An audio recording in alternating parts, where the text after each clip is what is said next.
What we're doing here today is a macroinvertebrate sample using a D-frame net and a sieve bucket. John is going to do a kick sample. So he'll kick in front of the net at 1 meter for about a minute, and then we'll see what's in the net. We have two fish here, and that is a mayfly, and that is a better bug. The more bugs, the better. The diversity, the better.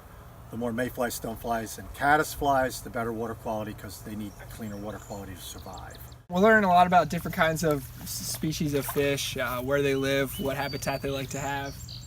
Also a little bit of restoration efforts on DEP's part, and different conservation tactics. Yesterday we caught a couple snapping turtles. One of them was about 20 pounds, the other one was about 35, 40 pounds. So that was interesting. A lot of salamanders, frogs, all kinds of fun stuff. I'm learning that certain bugs mean certain things. So a worm means poor health, a mayfly or caddisfly means a little bit healthier stream, which means healthier fish, which means healthier environment in general. These are all good fish food. In essence, they're good fish food, and that's what we're after.